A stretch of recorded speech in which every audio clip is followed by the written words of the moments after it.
All right, great. And we're live. Thanks for joining me, sir. Can you hear me, Damien?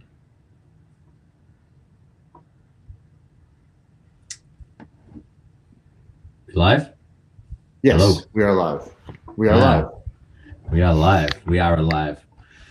We are fully. So, to anyone who may be watching, welcome to kind of a interesting edition of yet another fucking podcast. Kind of a combination between myself and Jason D. McLean, who I've been getting to know over the past few weeks and really enjoying that process. So we've decided to go live and have a talk about the emergence of the evolutionary masculine, what it is, and how the journey that one must go through to kind of get into this place, kind of like what this process is, what this experience is. And we've kind of captioned this, how to get your balls back without being a jerk, which we're going to explain. There's a relevance. We're not just being, well, we are being cheeky here, but there's actually there's quite a deep meaning behind what that means. And so we're going to go into that. We're going to go into talking all about that. But I'd just love to welcome you, Jason, even though I'm on your account right now, and welcome you to my podcast. This is kind of like little overlap thing. I love the name. Will you say the name again one more time, just for my pleasure? Another fucking podcast. Just another one. Just another one of them. I love that. Yeah. So cheeky indeed. Yeah. So I'd love to have a chance to like bring you in, and maybe you can share something. Or Sharon, so I've started to get to know some of your story as we've been chatting these past few weeks. Maybe you can share some of an overview of your story and how that positions you into this discussion we're going to have. Sure. So my story began a long time ago, but my transformational path began when I was 20, when I got convicted of my third felony right before the 3 strikes law passed. In California, I used to steal brand new sports cars off car lots for fun. I would drive them for a couple weeks and just leave them somewhere, right? They had the lock boxes right on the windows. Anyway, the third time, the judge says, "Mr. McLean, how come you're not in prison yet?" And I said, "I'm not sure, Your Honor." And he said, "Well, you're going this time." I said, "Yes, Your Honor." And somebody in prison doing life handed me a book called "Awaken the Giant Within" by Tony Robbins. And I'd had really, and I really went to work on myself. And then suddenly I got out around 20, I was lucky to do a very short period of time, relatively 2.5 years. I got out, I stumbled my way into an NLP, one of those synchronicity things, NLP practitioner training, a very in-depth comprehensive training, and then did a master practitioner training. So here I was, 25 as a master practitioner and a trainer, which didn't really work. And then, there's lots of other things along the way. I tested positive for HIV 20 years ago. It very really shocked me. And my fiance, we were both quite stunned. She thought I had a habit of being a practical joker. So she thought I was kidding when I called her from the results, from the location where I got the results. But over the course of it, I never stopped evolving. I got deeply involved in integral theory. And so for me, what was really necessary was, let's just move up this levels of development, stages of development, waves of development. And these are stages that have been empirically proven. And so we're not, and it's not really a hierarchy, it's a holarchy. It's a healthy hierarchy, meaning each stage includes more. That's what a healthy holarchy means. Yeah. And so I started, I've always avoided, I've been an evolutionary guide full time since 2004 and have had over 500 one-on-one clients. And I've always sort of avoided relationship stuff, and I've always avoided gender stuff and typing, masculine, feminine typology, largely because the more you evolve, the less and less accurate that gets as a predictor of behavior. So masculine, feminine, or Enneagram or Zodiac, or just the more you evolve your ego, more and more expansive less and less triggered. And real quickly before I put everybody to sleep, in terms of ego, I have it that the more you evolve, the bigger it gets, meaning it can, like, what kind of ego can be one with all things? And it doesn't need any defense. It's the small ego that needs to be defended or asserted. The big ego is like, yeah, okay, I mean, I can embrace that because you can relate to more and more. And the essence of personal evolution is the ability to take on an ever-increasing number of perspectives ongoingly, so that we can actually understand where people are coming from, even if we don't agree with it. And so when I started to, say, fine, I'm going to do this thing, because I had so many women say, you need to teach men how to be a conscientious man, but to still be a man. Like, there's this dearth of men who are comfortable with their masculinity in the world in a way that's while not being a jerk. And that can actually relate to them and actually soften and open a woman. It's such a fine line, that, like, how do you be a man and not be a jerk? It's been one that's been like a big question for me for a long time. It's like, we've got these models of really strong masculinity that we're told are like, that's inappropriate behavior, and you go, hang on a second, but why is there such a good response to that? Right. I mean, it's the classic, why does the woman, date the jerk or the, or the bad boy, right?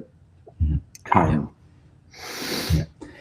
One thing that stood out for me in this story, and I've just been sitting here, like, it's been in my head, and I think it really ties into this kind of developmental arc that you just mentioned, and that we're going to, like, speak into more, is you got this book, Awaken the Giant Within, in prison. And you said this statement, and you just kind of like rolled straight past it. I went to work on myself. And I think it's, I'm both curious in what that meant. Like, when you say you went to work on yourself, what was that? And then the other one, I just want to kind of like highlight the particular kind of stage. Maybe you can articulate the stage in ego development that kind of was representative of your time in prison and of the people that you were surrounded by in prison, kind of in relation to this as well. Well, I don't want to geek out on spiral dynamics, but there's a lot of for those of you who are aware of it, it's the evolution of values, which is part of we don't want to bore you too much with it, those who are listening, but it is behind everything that Damon and I are talking about. There was a lot of red and blue. I mean, and each stage sort of understands that, and also doesn't like and keeps in check the problems of the stage below. So, blue is the custodial staff. They're the law and order types. And red is the might is right.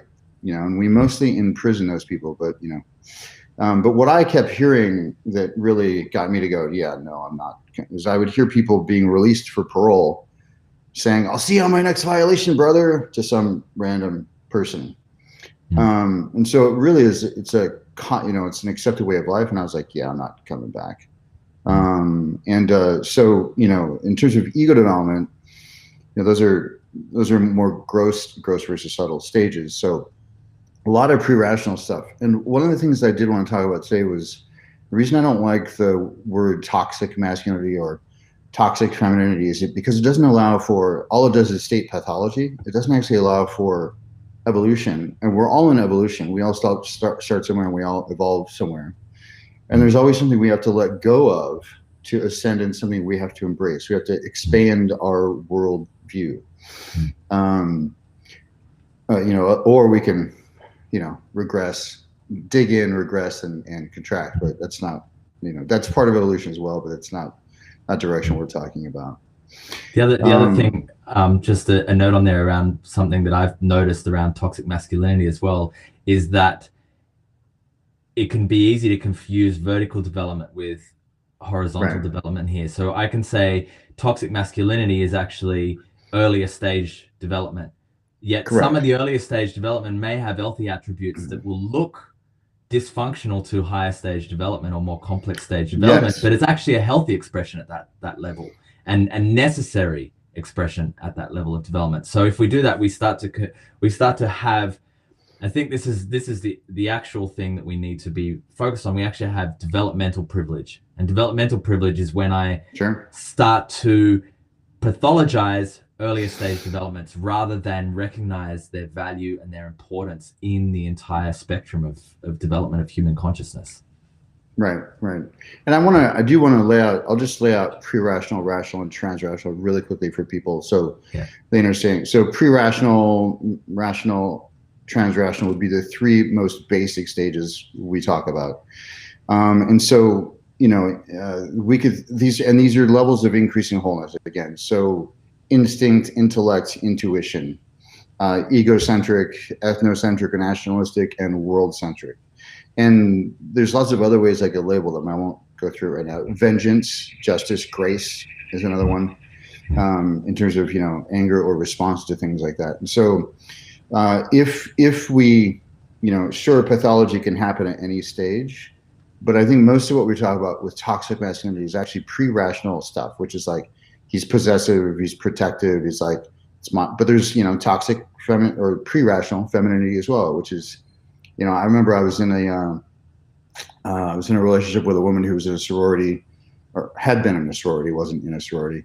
And she told me stories about the women poking holes in the condoms when they were going to have sex with the wealthier guys.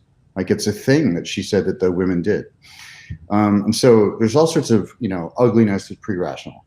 And so that's, that's the gold digger on the feminine side. It's the, possessive, verbally abusive boyfriend on the masculine side. So, nobody gets a pass. We just have a focus on masculinity in our culture being bad. And I think all pre-rational behavior is not great. It's less than optimal. It's less than optimal. So, yet at a particular time in human history, it was essential for us to get where we are now. Yeah. And there's still aspects of it that are essential, and that's where we're going with this evolutionary, we're masculine. That actually there are components of this that we want to embrace. That's kind of a little bit of the getting the balls back. Yeah. And so, masculine, feminine, pre-rational, that relationship's going to be the fight or fuck relationship. It's going to be the, he's possessive, she's jealous, it's, this thing.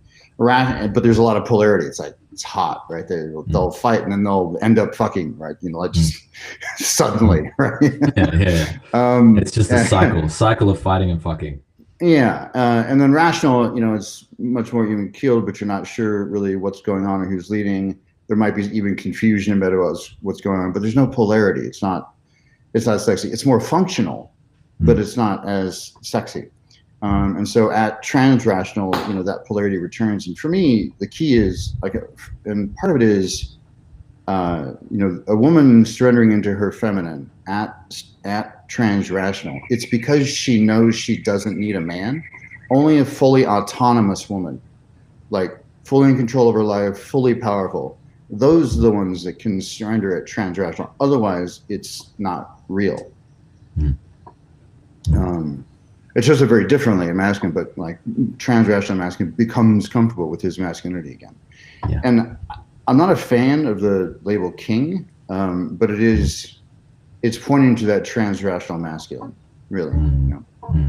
It's pointing to that kind of what we've been referring to. It often gets referred to as sovereignty, this sense of like holding your own. I have I'm able to manage and maintain my own life with my own consciousness, with my own will. Like I'm aware of what's happening inside of my life, and I have volition and choice around what's happening in my life, and I have grace in my life. Grace is a royalty term as well. I have grace in my life. I'm able to move through life quite easily, and do what I want to do to some degree, but not from that pre-rational do what I want to do of like I'll just take someone else's stuff. From a transrational, it's like do what I want to do in a way that's actually starts to be really generative and contributive. And interdependence. At pre-rational, there's a lot of codependence. Rational is independent, and transrational would be interdependence, which is a chosen dependency. It's like a complementary relationship, but it's by choice. The other thing, if you don't have sovereignty or independence or autonomy, meaning, like you could support yourself financially, or, there's a lot of hunger I've seen with men. So they make bad choices so that they can have sex with a woman they probably shouldn't be having sex with. Been there. I talk about like one of the things I've said is don't fuck below your pay grade. And a lot of people, I didn't explain it at first, and so I got predictable results. But what I was saying there was, if you're not being met, like if it's like the woman who dates or man who dates the person who's like really great in bed, but they're not so smart, and they're like, oh, I can't believe afterwards they're like, I can't believe I'm sitting here with this person I can't talk to. To me, that's just a mistake. Like it just should be avoided. And but until a man realizes once he gets over his hunger, then he can start to make those choices. My post prison, I had sex with a lot of women, and most of them approached me. I was very lucky because I was horribly shy. I mean, every woman I ever dated, not had sex with, but every woman I ever dated approached me because I was actually incredibly shy, painfully so. But in my mid-20s, I had this spiritual sexual awakening where I should back up, actually. I was very fortunate, of all the things in my childhood, one of the great things my father did was he explained to me everything I would need to know about the female anatomy at a very young age, like books and, here's how to find the clitoris, here's how to find the G-spot, feel for the ridges gently. I think I was the only third grader that knew the word perineum. But he also taught me about consent in a very crude way, I was 8. So he said, look, if you're ever with a woman and she doesn't want to do a thing, that's fine. Let it go. Some other woman will want to. It's not worth going to jail over, or it's not, it's like basically like get her permission. If she says no, don't worry about it. Move on, not a big deal. It's a very crude way of looking at consent, but it was also 1978. And so, I'm getting this incredible education. Now, the rest of my childhood was, I ended up in prison, so you can imagine what the rest of my childhood was like. But there was one area he really had nailed, and it was, a shame-free sexual environment. So, and he gave me a couple of other pieces of advice that served me really well. One is, always, her body's a feedback-driven system. So any sounds you're noticing are always, like her depth of breathing, all that. Always have your attention on her pleasure as, as more important. And, and again, while sexuality has changed a lot and evolved a lot over the last few decades, there's a lot more openness around just the female anatomy. At the time, he said, they'll be so grateful that you just cared about their pleasure, that you'll never have to worry about your own. And it's, it's served me well. And also just, I love the female body. I have a reverence for it, and a reverence for the feminine. And like you were speaking to, like some men people misinterpret a higher stage. So a lot of guys look at that as something other than it is. And I would rather worship the feminine than worship God, to be honest. It's a place to put my worship. Like, I love being in love, and I don't even have to, like I've been watching that roller skating video for I don't know how long, all week long. I'm like, that's my muse. Don't ever have to meet her. It's just such an inspiring, the way she is in her body, the way she moves, her skill, her comfort, and her like she's taking pleasure in her own femininity. To me, that's truly inspiring. That's when you can't help but be transfixed, by that. And so you were, because of this. Yeah, go ahead. Well, no, go on. You finish your thought, and then I'll. Well, I just want to, like, part of the reason we're having this conversation is because there is such a, we don't need less masculine in the world now. We need more. We need men of integrity and grace and clarity to stand up, and say, there's no such thing as post-truth. We need truth to return. We need clear, resounding principles again. We of course we need compassion and empathy as well. And seeing us as separate really harms a lot of things in our society. But the idea that the masculine is bad and the feminine principles are good is,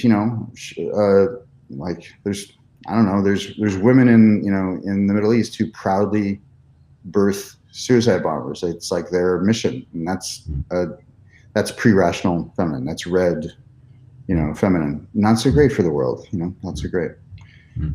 So both sides are harmed by this way of thinking, and so what we need to do is elevate both sides, masculine and feminine, and then the transrational can call upon those at will. So a lot of what we're talking about, and which I should have started off this way, a lot of it is like we're talking about sex and intimate relations. Like, it's different in a business meeting, right? In a business, like there's a lot of, I've seen some women start to speak out about it, which is great. There's a lot of a lot of women trying to teach women about just being feminine in business. And so there's no structure, and they're in this feast or famine thing. And so they actually need to take on a masculine shell in those scenarios so that there will be more structure, less flow, so that there's more predictable results. But that doesn't mean that you take that into the, I'm very different with a client than I am in the bedroom, or there's just a different way of being. There's a different, one of the things that, if we kind of speaking about development as well, and so we're looking at, there's like lots of different developmental maps, and they all look at different things. Sure. We referenced this one called spiral dynamics, which looks at values, and then we also looked at rationality as well. And then you also look at kind of Robert Keegan's model as well, and you kind of look at the ability, what is our ego development, and we look at higher stages of development, and we become context fluid or context dependent. And that's what jumps out to me is like I respond appropriately to whatever context I'm in. I don't have a fixed identity that is necessarily how I live my life in every domain. I move, I shift. I'm able to go into, like some places that are very, like, especially as a man, we want to be that kind of fluidic as well. And I think this is where this notion of like gender fluidity or whatever becomes relevant, in that I'm not uncomfortable being in a feminine space. I'm not uncomfortable going into flow and going into like pure pleasure and no mind and no structure and everything. And I do that in appropriate context. Yeah. Yet when it comes to relating with a woman, it's not necessarily an appropriate context.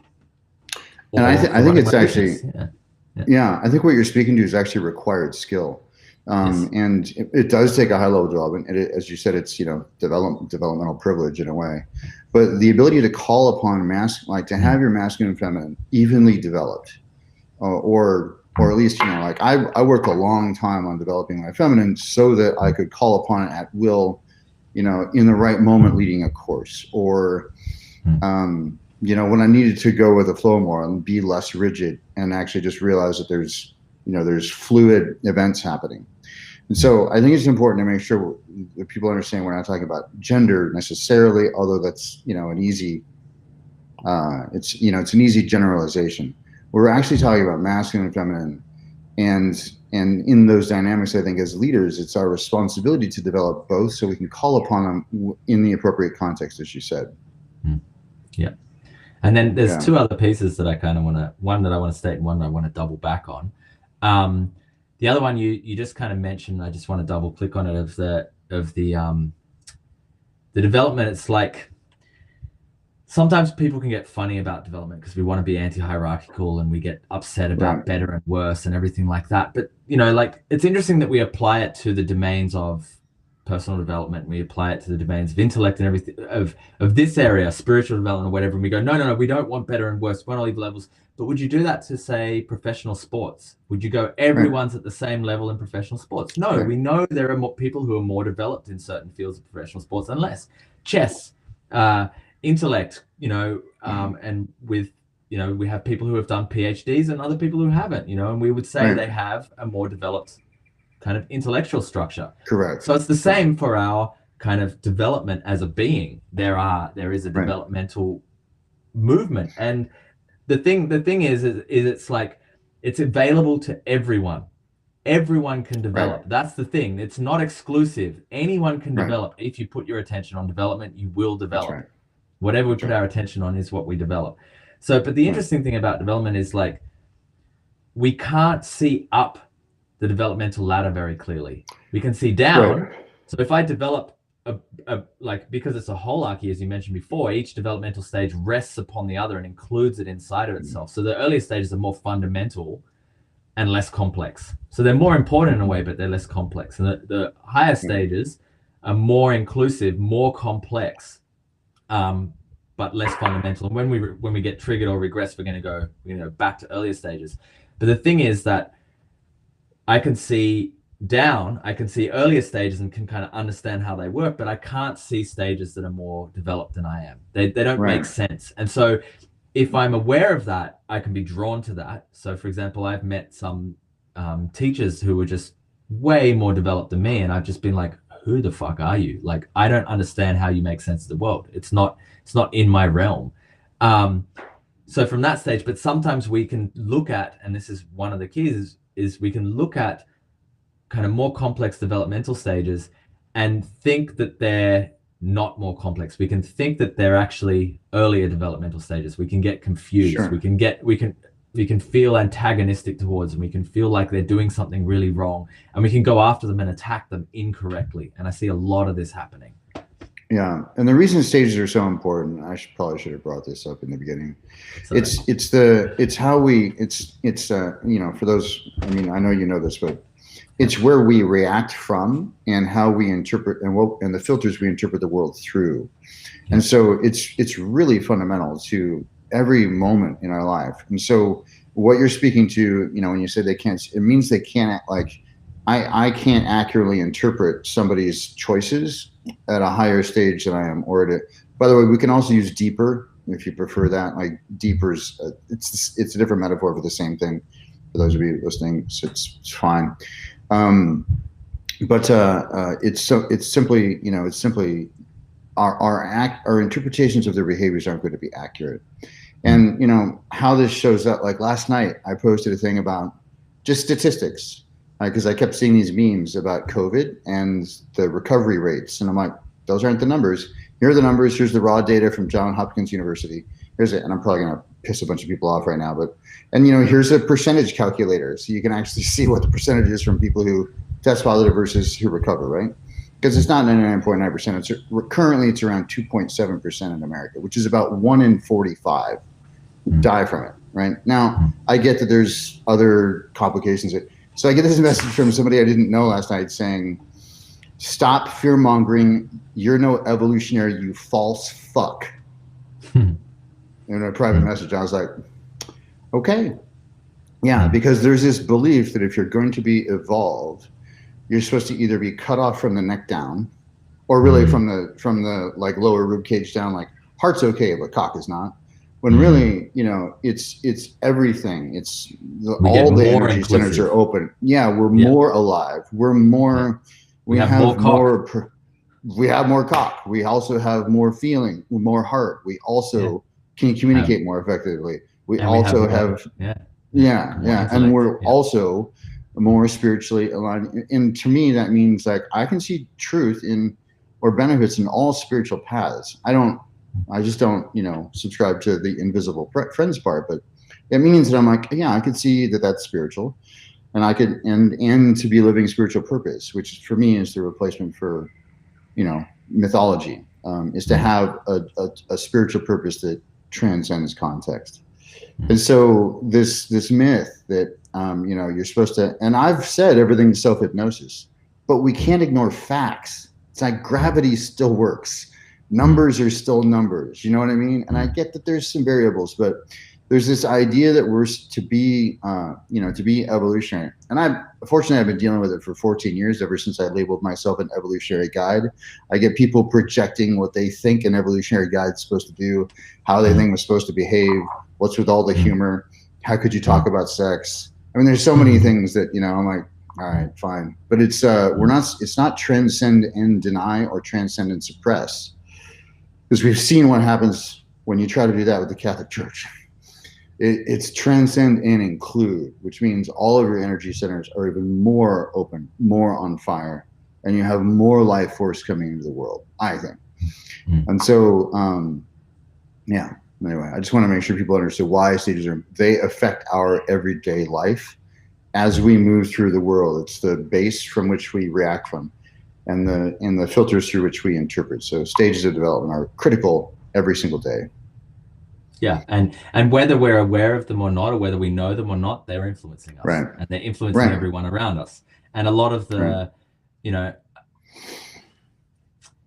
I just feel like there's a fork in the road, and there's many forks in the road of where we can go. But I just wanted to throw out like a lot of the major concerns that we're seeing in the world. You know, yeah, let's go here now. We'll double back to the other one. Yeah, go for it.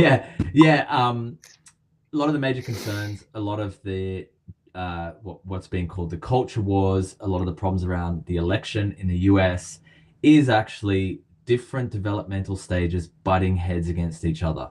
But there's not necessarily an awareness that there are different developmental stages where each one. So the thing about a developmental stage is it informs my reality. If I'm in a particular value structure, that is my value structure, and I believe that is the way the world is. Like, it's not that the way the world's supposed to be. The way the world's supposed to be, and it's not like I'm like choosing to do that. That is me, and so I can't come along to someone who believes, you know, that's the way the world is or the way the world's supposed to be, and tell them something different. They'll go, oh yeah, you're right. No, for them, that is the truth.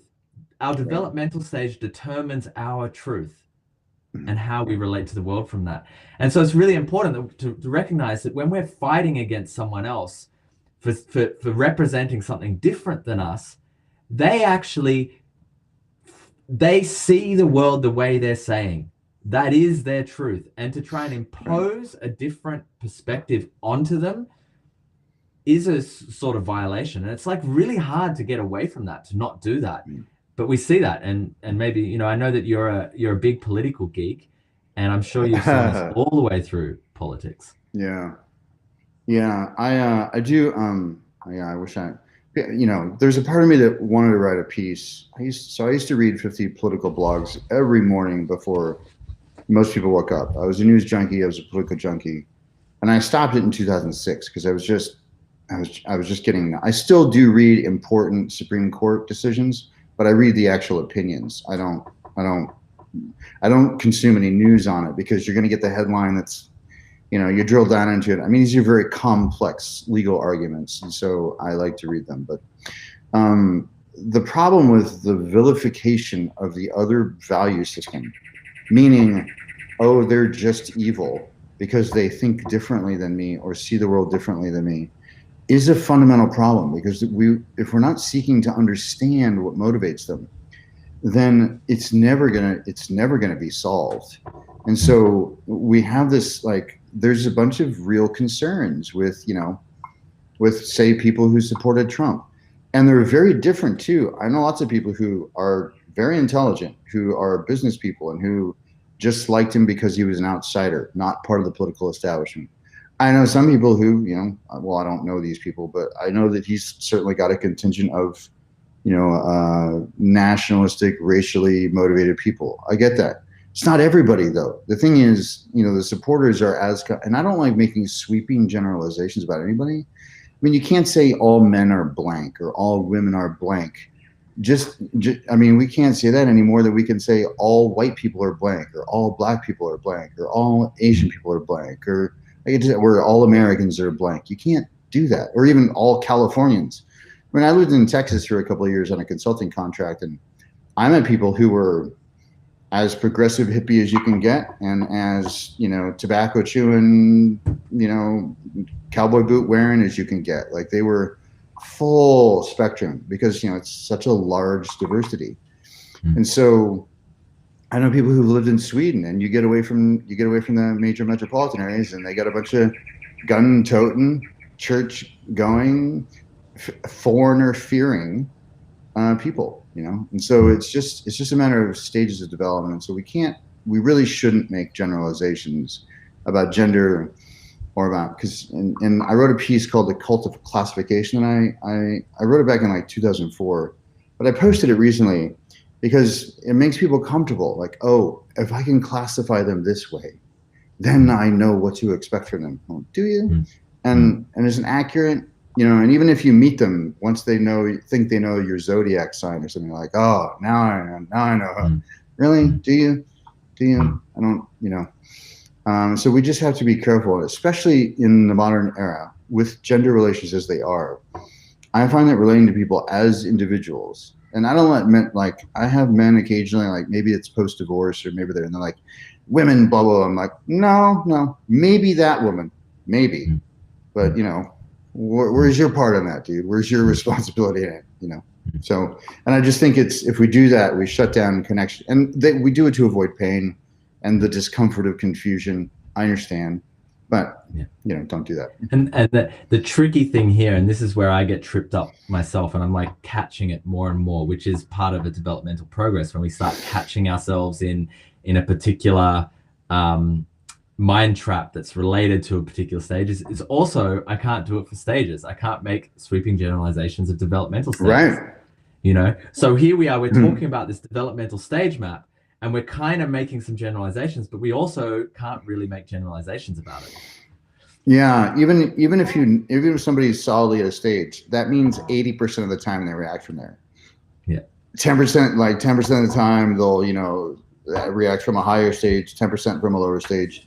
On Tuesdays and Thursdays, I'm an asshole and just schedule. And they also have their unique expression at that stage as well. They do, and here's the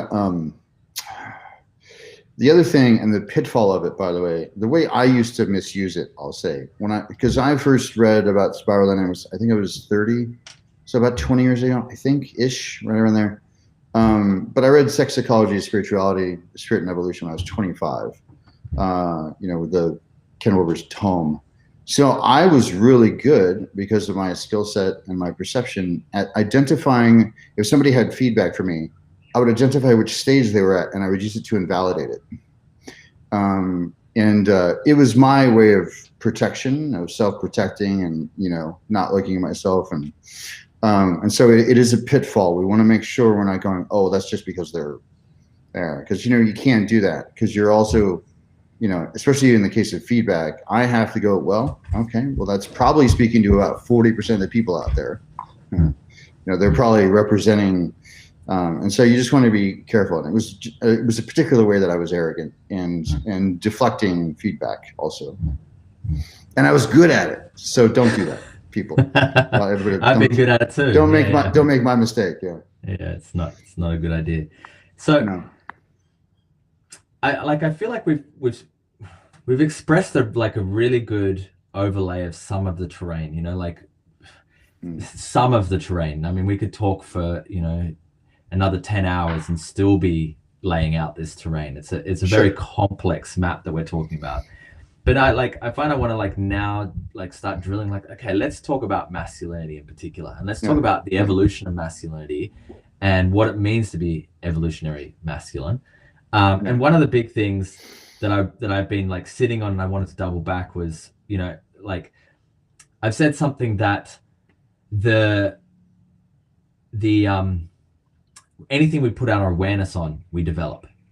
That's something that's very clear. That's a phrase that I'm sure someone else has said it, but there's a phrase that I came up with is, development or growth is a function of intentionally applied awareness. So whatever I put my attention on, I grow in. If I put my attention on music, I get better at music, if I put my attention on listening to music, I get better at music recognition or whatever. So if I put my attention on my own growth, that's going to lead to my own development.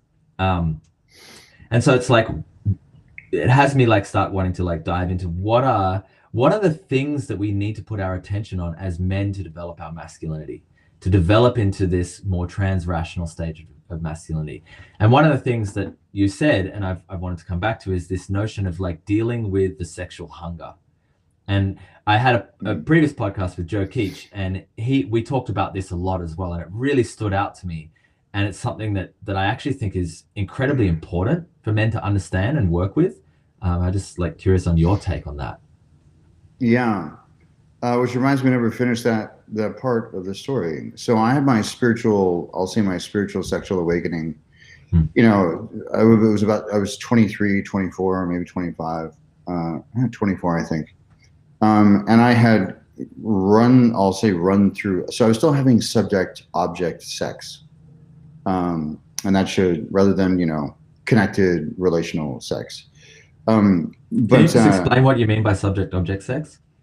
Yeah. Subject object is, well, it's not fully connected. So there might be a lack of eye contact. There might be I need to get laid. So I'm going to go find somebody tonight who will just, and maybe you don't even know their name, or, They're just the body. yeah, they're just about it. They're just an object for your pleasure, or an object for you to be pleased by, or an object for you to please. It can happen, Yeah. in other directions. Like there's an ego trip in getting a woman off in ways that she's never gotten off before, right? So Yeah. that's also subject object. It's maybe more pleasant, but it's still subject object. And I remember I was in my bathroom. It was like 3 a.m, and I had these two lovely brunettes with me, and I had already done everything a guy could possibly want to do, and we were sort of just like laying, like we were sort of cuddling on the floor, and I was like, what am I doing, right? Like I was bored. And I get that that's a very privileged, and maybe people wouldn't go through it as rapidly as I did, but I found it fundamentally unfulfilling. And so one of the things that people think when they think of me, they're like, oh, like I remember a guy who he came up to me at a party. He's like, hey, you're Jason McLean, right? And I'm like, yeah. It was like a fundraiser or something. And I was with my girlfriend who I'd been with for 2 years. And before that, I had been celibate for almost like 18 months or something. And not because I chose to, I just couldn't find a good fit. And so, at this point, I was being very selective. It's like, sex is easy and just sex is unfulfilling. There needs to be connectedness for me. Yes. Yeah. And so, this guy walks up to me. He's like, you're Jason McLean, right? He's like, yeah. He's like, I just want to check something out. I have it. You're a total womanizer. And I was like, wow, you see Adrienne over there? Yeah. She's the only one I've been with for, almost 3 years now. And before that, he's like, what? Really? I was like, yeah. I was like, and, before that, I was celibate for, about 18 months. He's like, no way. Wow. I'm like, yeah, thanks for verifying your interpretation.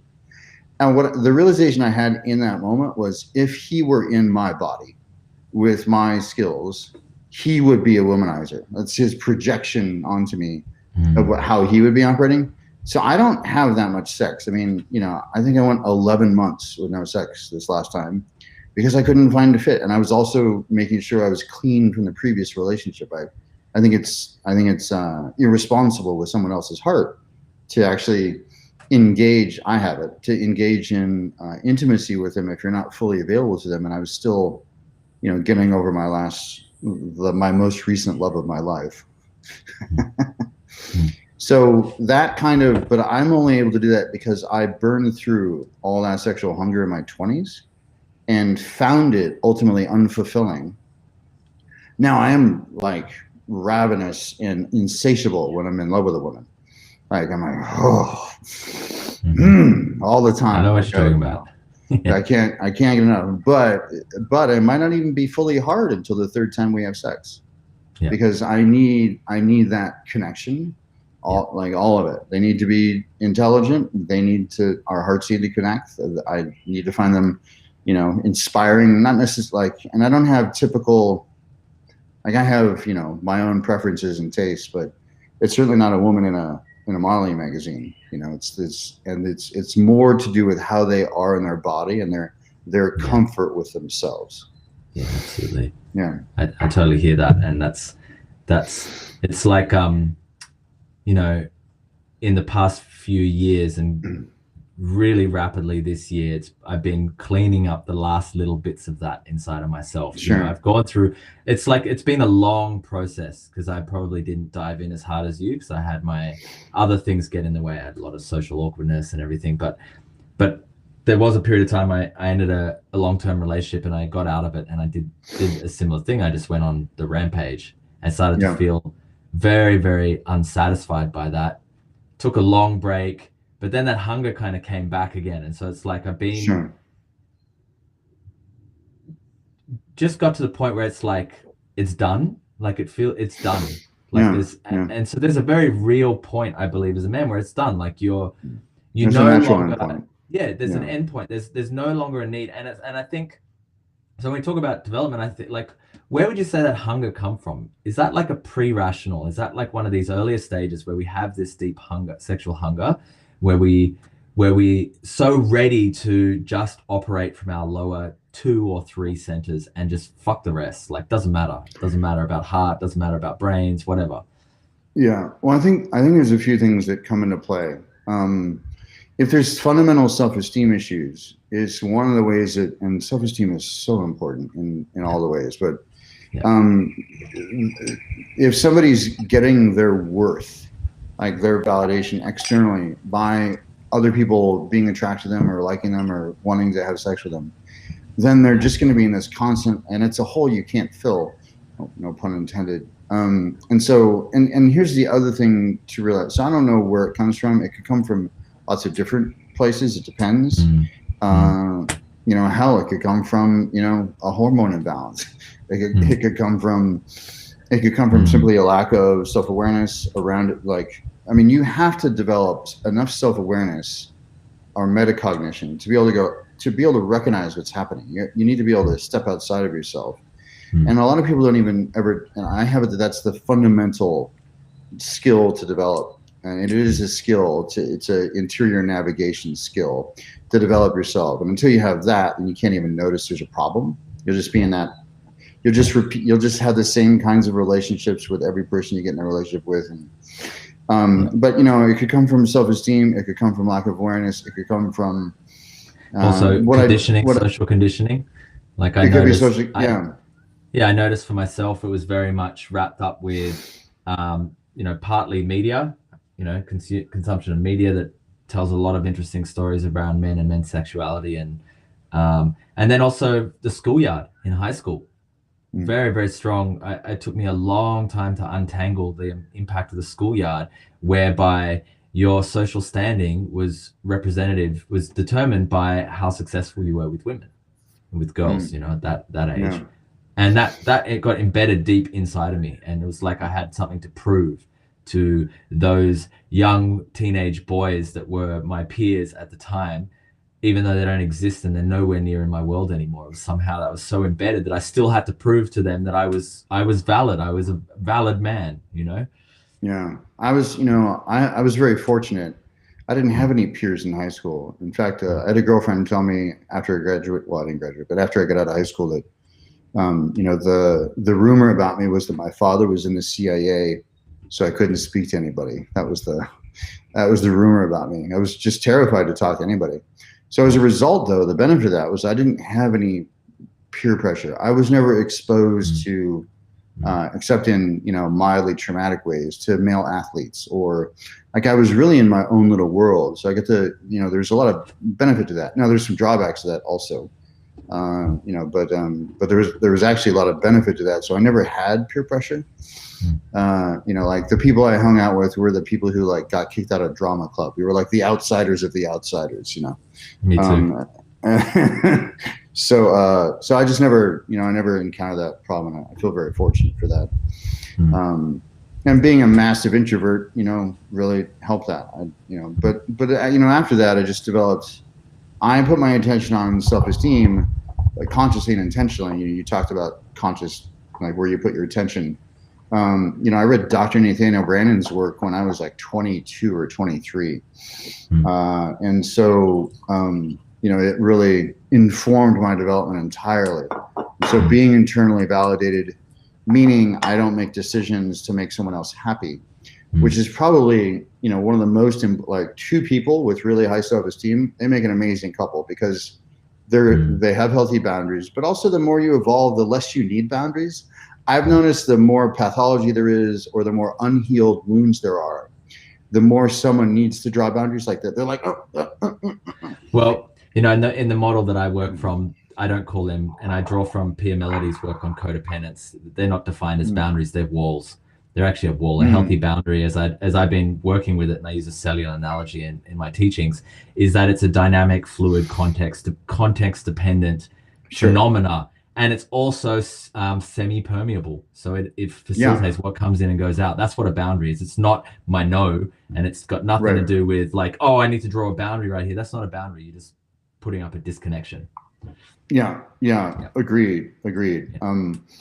It's one of the things we covered in NLP training with Charles Faulkner handled that. And he talked about permeable versus, he never called them walls, but fixed versus flexible, meaning context dependent is flexible. Permeable, which he just drew as a dotted line. It also just, and this may be context, it depends on the person. Like with some people, we have, boundaries around certain things with others. But I've just noticed the more I've evolved, the less I need to draw boundaries. It's just like, I just don't, and I've always had flexibility as my primary value. My it's just a little side tangent, but the way that I posit boundaries now is that I am a boundary. Like my being is boundaried in that it's what creates me being a being. Is like there has to be some definition around me that allows me to be a being, and that is my boundary. And that intimacy is facilitated by me being boundaried. So my boundary meets another boundary, my being meets another being, and now we have intimacy. Yeah, and I actually believe having healthy boundaries and the ability to communicate, so the ability to know when they're there and effectively communicate them, it's your immune system in a way. Yes. It's your energetic and relational immune system. And so totally.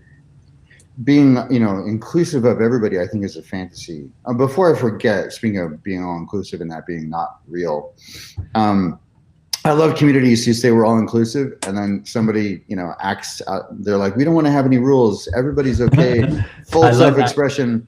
And then some guy does a thing, and I'm like, how about some boundaries now? How about some rules now? And they're like, well, no, I don't. Like, I actually helped a intentional community. Some guy who he had a borderline personality disorder, and he never did anything outright that violated women's boundaries, but it was always sort of like, he might. It was like weird, and so I was like, this is great. You guys get to develop actual rules of conduct now. So, and that's just a healthy immunity. It's community boundaries. Yeah. And it took me a year to, like, I kept saying, well, you're gonna have to, and finally something happened, and I was like, yay. The other thing I want to mention before we wrap up, it's really important that we realize we can't skip stages. We see it a lot in the so-called spiritual community, which in the pandemic just descended into a bunch of infighting and weirdness and, not very spiritual. And it's because they tried to skip stages. They were here, and they try to just pretend like they're here. And so they take on all the language, they take on the linguistic structures of the stage so they can, represent themselves as being there. But to me, right now, like, I remember somebody posted a thing, and I don't remember what principle I said, but I stated some spiritual principle that's probably from Buddhism, but in my own language.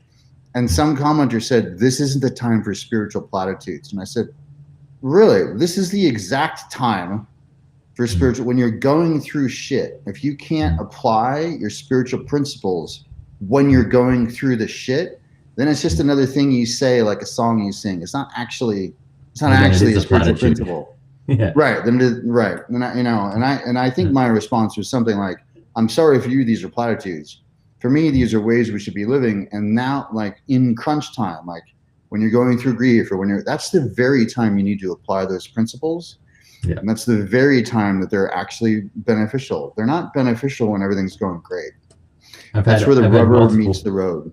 Totally. Well, I've had multiple times in my experience where suddenly a platitude becomes embodied. All of a sudden, like, oh, that's why that's why we say that thing. Oh, that's how to live from this particular framework. Yeah. Now it's no longer something I just say, it's something I am. Yeah. So in terms of, like, the bad news is there's no pill, there's no NLP process, you have to move through these stages. Now you can accelerate it, which is what my personal evolution work has been since 2004, was to help people, my 6-month one-on-one programs are to help people accelerate essentially through the stages. Not a sexy thing, not a way to market it, but it does accelerate movement through the stages specifically. But I think it's important for women and men to realize that wherever a man is at, wherever your masculinity is at, you can't suddenly become transrational. You're gonna have to move through it. And so you can't skip stages. You can accelerate through them.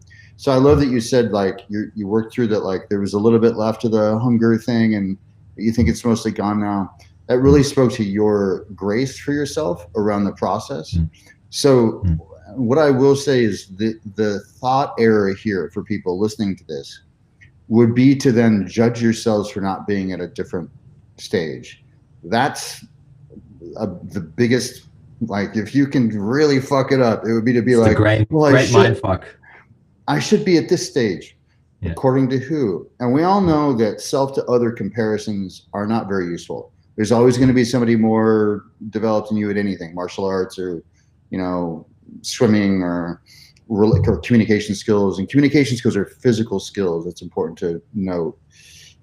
So they take practice, and the muscles atrophy if you don't use them. That's right. But we have to, like, what people know self to other comparisons are very useful. But what the insidious one is the self to idealized self, which is another kind of self to other comparison. You fucking made it up. You made up something in your head about where you're supposed to be at, who you're supposed to be. And as a result, you're beating yourself up and shaming yourself against a standard that it's not even real. And so accepting where you're at, and then knowing what you need to let go of or heal to move up the stages, and what you need to embrace. That's the key component of personal evolution, and the ability to take on an ever-increasing number of perspectives and experience, you know, more and more freedom, more and more flexibility, more and more like baseline joy and nice. Ease in life. Yeah. Yeah. Well, I know that you said wrap up, so I imagine that you're. Oh no, I don't care. Okay, sweet. Okay, good. I'd love a bit more time. I was like, if you're gonna wrap up, we need a part 2 because there's like more things. Yeah, go for it, man. Yeah, so we touched on the sexual hunger and kind of the integrating of like the subject object sex and the kind of transcending. So this transcending. We move beyond something, we transcend, and then we include it. So I transcend subject object sex, but then I include it in that, you know, with a loving partner, we can definitely go there if we ever want to. We can get hot and sweaty and primal sometimes, and sometimes that's really fucking what's needed, you know, that's really appropriate. Yeah. Because we're built within a higher context, so we can easily go down, we can easily move down stages, but not so easily move up stages. And we can easily move down and access what's available at earlier stages and use the gifts and the beauty in them. So one of these is, you know, around sexuality, and developing our sexuality as a man has us move into this evolutionary masculine kind of perspective or place. What are some of the other features that you think are really essential for a man to develop into an evolutionary masculine, like masculine man specific kind of things? Yeah. I just noticed that the software you're using, I'm not seeing the comments, but I just looked on Facebook and there are some questions that we'll get to. Yeah. So I just want to, for people watching, we will get to your questions. So yeah, a couple of things. One is you have to get over just it's wrong to be a man. Like, there's nothing, men may have done horrible, horrific, tragic things in the past, but you're probably not that guy. Maybe you are, in which case clean it up, take responsibility for it, own it. And then in taking responsibility for it, you will feel more whole in yourself. And that will allow you to, like, anything that's trapped or unresolved at lower stages, it's almost like a missing ladder rung.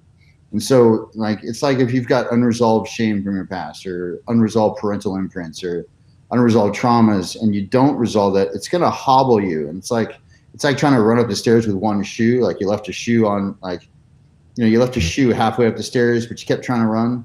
It's kind of like that. So you need to stop, go back and pick up that shoe. And picking up that shoe, you know, is cleaning stuff up. But also, like, you're not all men. You're not whoever's in the media that did some horrible thing. So the problem is, it's really hurt sensitive guys who, like, want to be good men.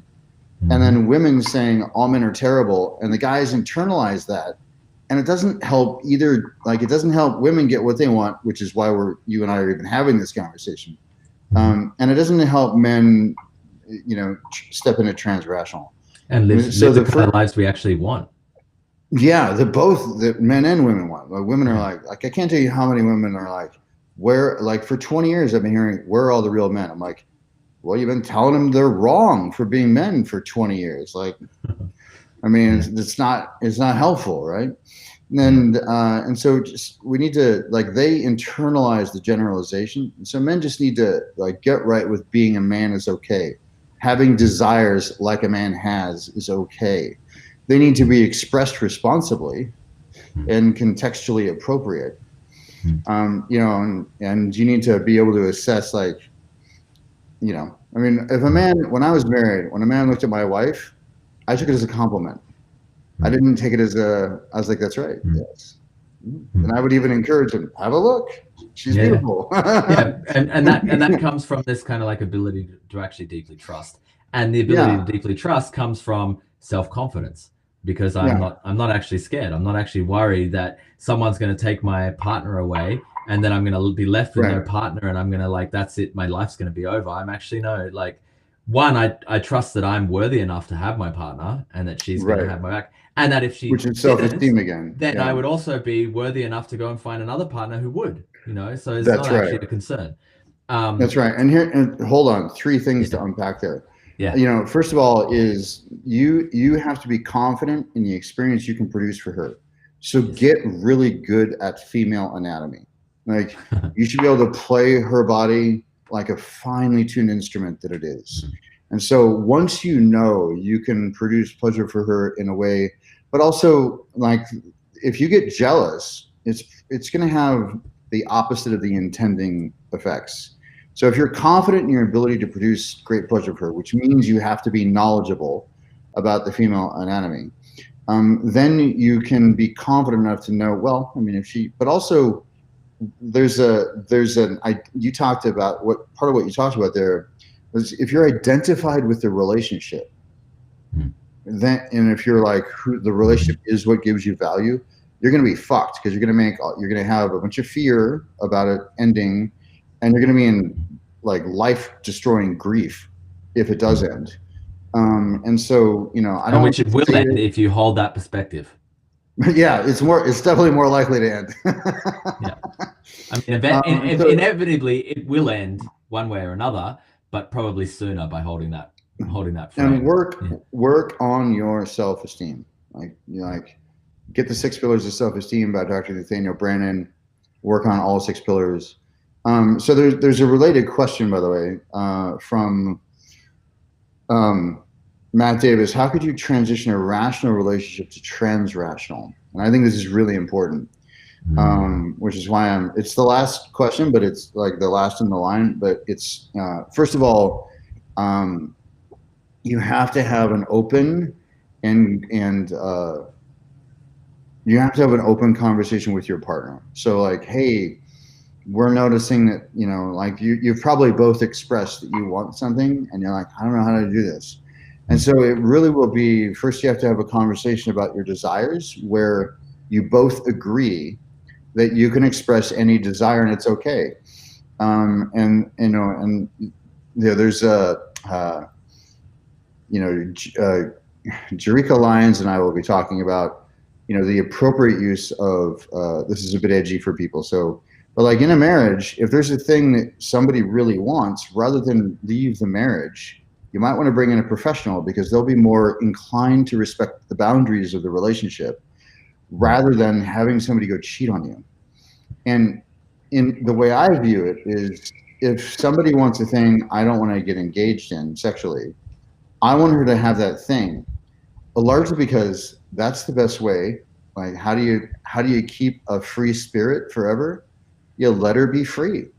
And so if there's a specific sexual fetish she has, or a kink she has, or something that she really wants to do, where you're like, yeah, I mean, okay, I don't want to, then it's okay to do that. Now, it's not to his question exactly, but first you have to have an open relationship, like an open communication about it. And then I would engage in, like, time bound, like, okay, for 15 minutes, so that she knows when it's going to end. For 15 minutes, we're going to engage in a polarity exercise. Maybe it's taking up partner dancing, which teaches amazing, like, lead and follow.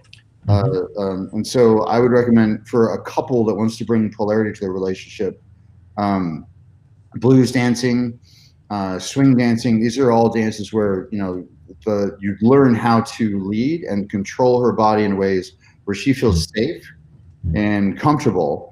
and has her surrender in a way. And that way you can do it in a context where there's not a lot at stake. You really don't want to start it off in the bedroom. Like you don't want to, it's too much pressure. People are too sensitive. Something doesn't happen the way they want. They feel hurt. And so like try dancing, but it starts with a conversation. Hey, let's get some polarity in our relationship. And for that to happen, let's go take on these practices. Yeah. Well, so I just wanted to like highlight that just to make it really clear is like, we're talking about how do we move from rational to transrational. And the thing that's happening at the rational and kind of what we're calling the post-rational as well, even more so at the post-rational, is that polarity tends to dissipate. There tends to be a flatlining of polarity. Women tend to become a little bit more masculine orientated, men tend to become a little bit more feminine orientated, but there tends to be like a flatlining of polarity. Relationships are like, who's leading, who's following, we don't know. Right. Definitely not the man. The man's starting to become a bit slobby. Right. To move into or watery, like, well, yeah, watery or a bit slovenly, or he's got the woman and he just now gives up and just like sits on the couch and plays video games. Yeah, learned apathy. Oh, fuck it. I don't know how to win, so I'll just zone out. Yeah. And so to move, and what I want to like just highlight and iterate, start moving from rational to transrational is to enter into conscious polarity. So conscious polarity means it's an intentional polarity. I know that I can be watery and emotional, and I can be fluid and soft, and I can definitely be uninspired, and and these are pathological feminine characteristics in a man, not pathological feminine characteristics in a woman. I think that's really I've been called about that sometimes, like. And this is, I forget his name, the guy who wrote. In fact, sometimes there are even desired qualities in a woman, right? Yeah, exactly. But in a man, or in a man who has a masculine orientation or a masculine core, to use David Data kind of work, they're not desirable qualities. They become pathological, or they become hindrances. And do you know the guy who wrote the book He?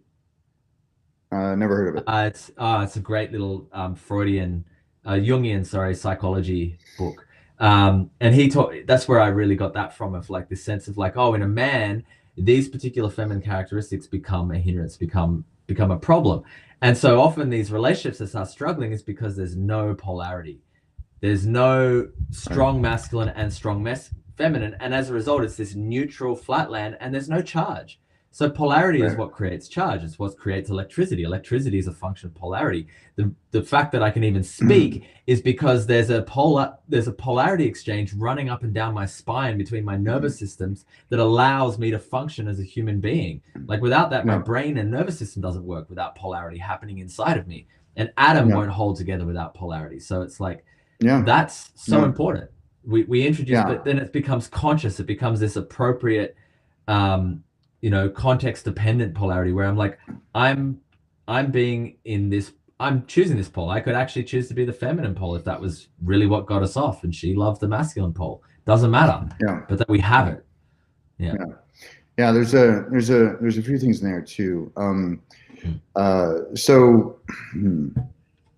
Actually, I'm going to move to a couple. These questions are so good that pretty much every single one of them I think we should answer. One of them we already have answered, to some degree. I'm switching browser windows so I can actually see them at the same time. William asks, will you guys like to comment on the recent trend of simplification of masculine and feminine polarity, where there are lots of coaches now teaching that men should always lead, protect, etc., and that women should always submit, serve, etc. So I think we've addressed some of that already. Like, it just depends on context. I also disagree. Like, I have a competency based, like, if there's something that she knows how to do really well, it depends on the context. But if she's really good at something, I'm like, great, you go for it, you lead. And maybe that's a business meeting, maybe that's it just depends on what her skills are. And that's a fundamentally transrational perspective though. Like so my comment to William's question is, they're not coming from a transrational perspective, which is okay, by the way. There's a lot of people that tried to skip stages and so they need to hear, like recently somebody There's a guy who I won't name because I don't want to promote him at all, but he's sort of refreshing for like a month. You're like, yeah, and he puts out these daily, or sometimes multiple times a day, Facebook posts, with a smiley background, and it's always something about, and it's very two-dimensional.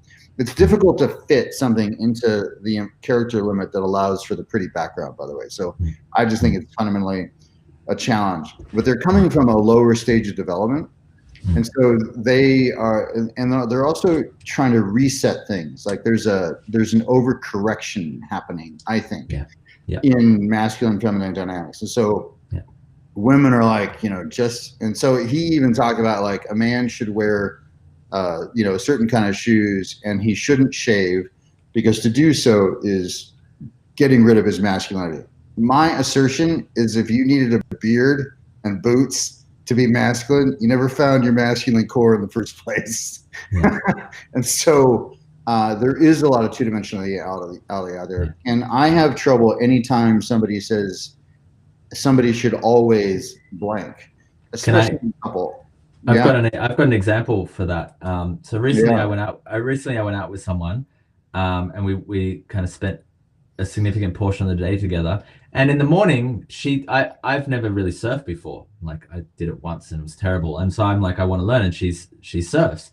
So in the morning we went out to surf, and she was teaching me how to surf. She was leading. She was telling me what to do. She was like giving me instructions, everything, the whole thing. And then we came back to my place, and she helped me in the garden, and it's my garden and I'm kind of in control, and I led her, and I was telling her orders. She was like, yeah, tell me exactly what to do. I love it, And so I was leading in that context. And then, it was just this kind of like flow before. And that's what I hear you say. In the surfing, she's got way more experience. It would be stupid of me to try and lead us into surfing. Like it would not have any decent outcome, or to avoid going for a surf with her because I don't want to be following her lead, And those are the only options that are available to me if I hold that mentality that I have to lead all the time. Yeah. It's a two-dimensional mentality, which I just, generally have trouble with. And for instance, so I've been cooking since I was 8 years old. So I can count the number of times, including when I was married, that a woman has cooked for me. Like, I don't think I need both hands. It's like maybe a half dozen times in my life that a woman has cooked for me, largely because I enjoy cooking for them, but also because it's just like, it's great to, pleasure her and then also cook her breakfast, or to, like it's just a nice thing to do. And it's a way to do the providing thing without a monetary. Like somebody asked me recently, like, well, aren't they going to just be interested in, because I said something about, providing. And I was like, I think you and I might've been in that thread together. And I was like, well, I didn't even think of money. I was talking about like providing an experience. Like she comes to my house. She never has to worry about, anything. Like I can sense when she's hungry, I make stuff up, on the fly, what I'm going to cook. It's always good because I've been cooking for 42 years. I used to joke that it was sort of my third date, seduction move was, can I make you dinner? I love this. I just want to highlight again, like some of these little snippets, because I can sense when she's hungry. And there's something that I think that it gets missed when we start talking about dominant submission, we start talking about leading, following, we start talking about masculine, feminine polarity, and we immediately assume we're heading towards, pre-rational perspectives, and think that the dominant or the leading male just means that like he does what he wants to the exclusion of her. Like it's got nothing to do with her and he's just going after what he wants, which couldn't be further from the truth. When we move into this transrational kind of place, actually, I'm leading from a highly attuned and responsive place. I'm actually aware of her, and I'm leading us into an experience that benefits both of us, in which she's participating by letting me know subtly, or sometimes not so subtly, what she's desiring. And her desire and my desire is often to have a great experience together, as her desire often is as well, creates that between us. And so it's just a dance. It's just a dynamic dance. It's not one person is over the top of the other in any way at all. Like no way. And there's this really stupid idea in masculine, feminine, and also uneducated people around dominance and submission with BDSM and there's also a place where this is misused. We really are following the woman's desires, and then we find a way to make that happen. Now, as Zach and I talked about, like you want to be cautious about her expressing an outcome versus her desire. Like, I'm feeling this, or I want this, and then he goes into his masculine and he provides a way for her to get that. But especially in sex, like what a lot of people don't realize is, first of all, the best tops have bottomed at least, they've bottomed a couple times so that they know what the heck they're doing and what it's like on the other side. But also, the bottom in a BDSM situation really does set the limits and boundaries. Like, so it's her consent that starts the game, or that's right. That partner. And so the best DOMs are really attuned to their bottoms, and they're really providing pleasure in a way that stretches their boundaries, but also doesn't violate them. And you have to be very cautious about that. But there's this silly idea that you're just gonna, it's all about the man. If we're looking at this dynamic from man and woman, it's all about the man and what he wants. That's not it. If that's what you're seeing, that's not what we're talking about. And likewise, women at lower stages of development will use that dynamic to manipulate men. And subtly, the man loses his masculine core, because then he simply becomes, in a way, he becomes her sub without her even knowing what she's doing. She's like, and he's just so eager to please her that he ends up not drawing any healthy boundaries. And then the polarity begins to erode again. And then she wonders, what happened to the guy I fell in love with? Young, intelligent, very attractive women are notorious for this. Yes. Because they just don't know their own power yet. They really don't. Yeah. I mean, and they have no idea. They have no idea how powerful it is for them to express a desire. They really don't. Like, and how much men, Zach and I talked about devotion, but I think devotion may be, something about, I prefer reverence. I certainly feel devoted also, but I think it's important for women to understand the power they wield. But I'm not saying to suppress any of your expressions, but just, men, be aware if a woman's at a lower stage of development, all these principles can be misused by somebody at a lower stage of development. All of them. Yeah.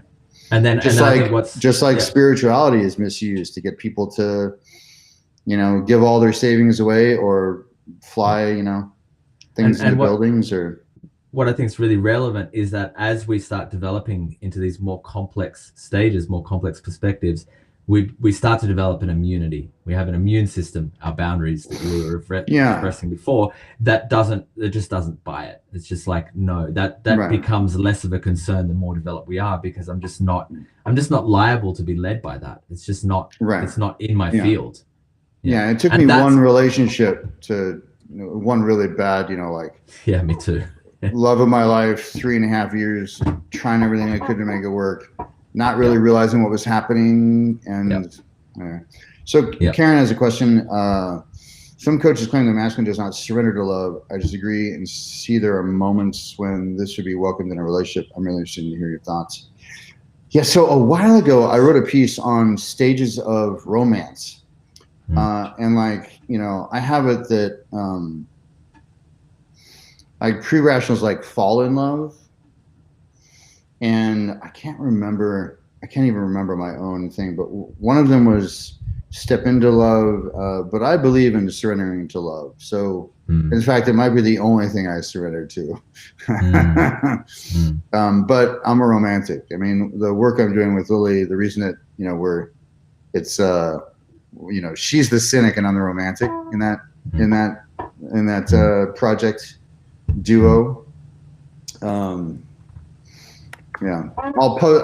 post that later, but yeah, I agree with you, Karen. Thank you for the question. I mean, I like when you say that as well, and when you mention it, it's like my whole body is just like, of course, like that's the only way to enter into love, to just let go into it.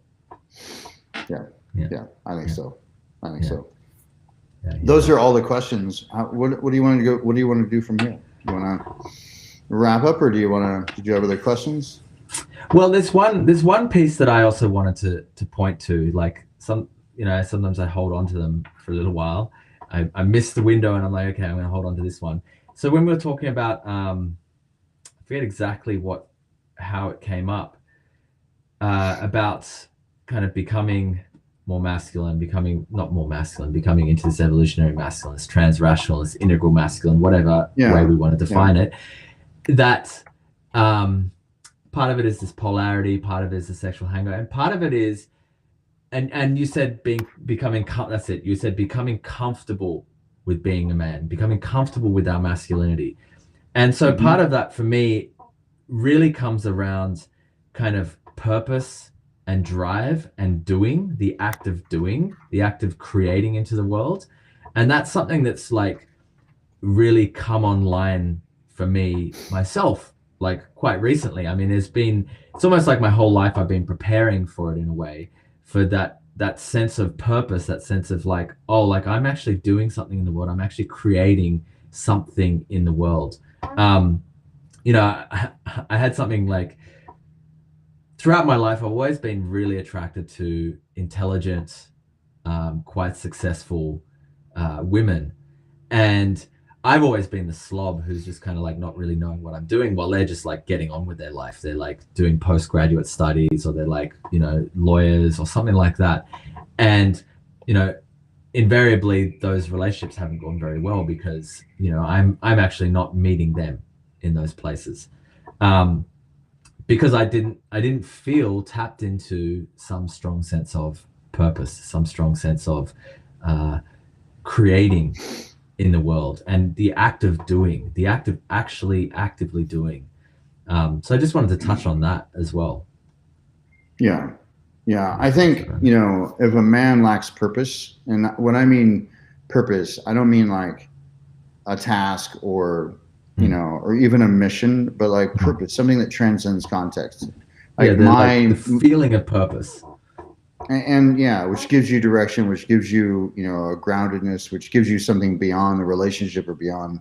And I even recently I was in a forum where somebody, they had decided not to kill themselves, and they're like, well, now that I decided not to kill myself, what am I supposed to do? And so I wrote a long thing of like, you need to find purpose that transcends context so that you have meaning in your life, and something that you can't be disillusioned by. It's really important. So a religious leader, you might become disillusioned, or a religion, you might become disillusioned, a relationship, you might.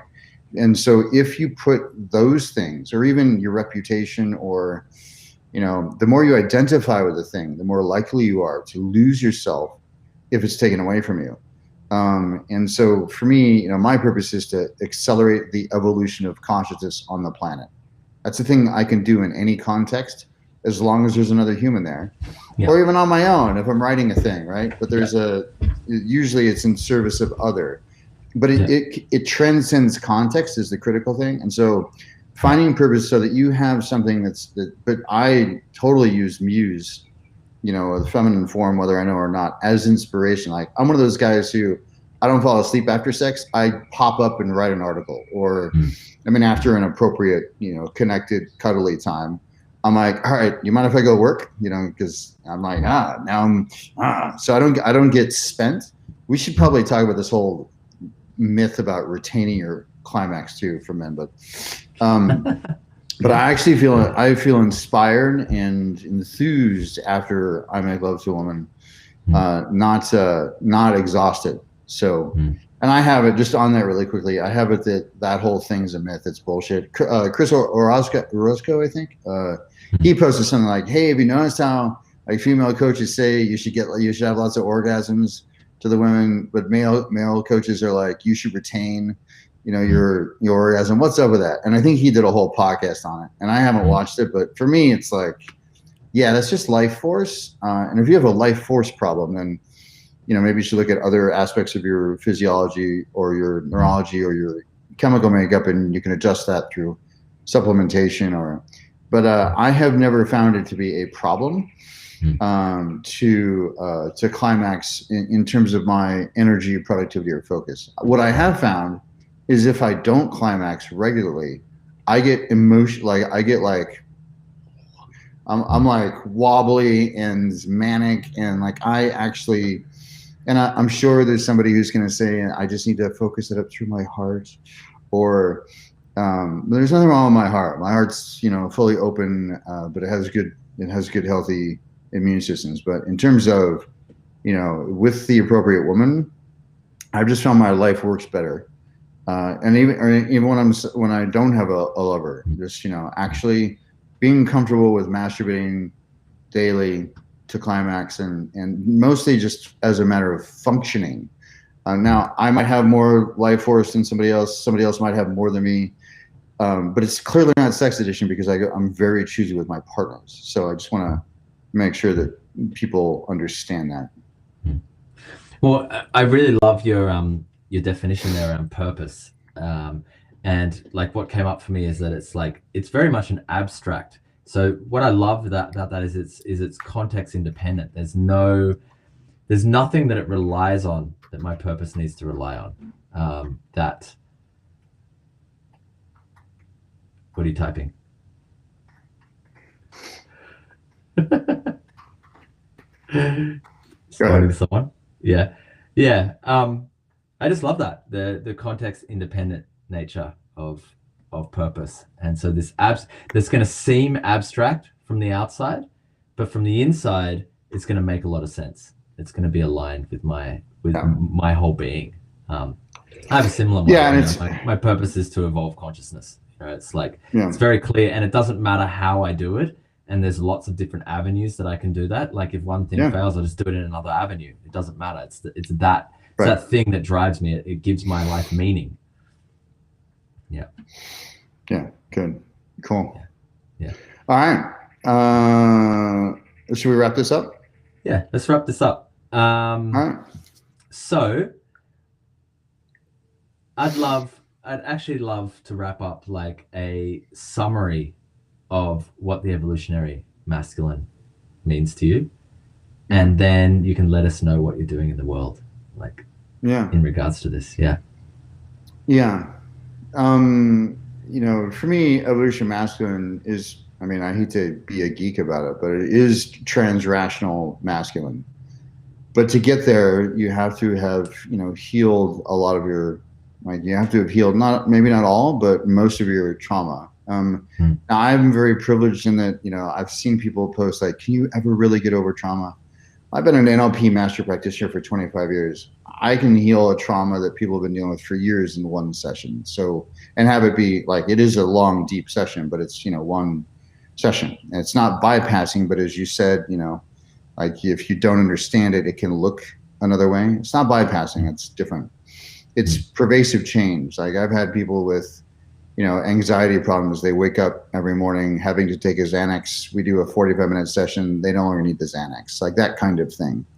So, you have to have healed your trauma. You have to be competent in the world. You have to know how to navigate things and develop your self-esteem. And you have to have a reverence for the feminine combined with your rightness that you're in your masculine.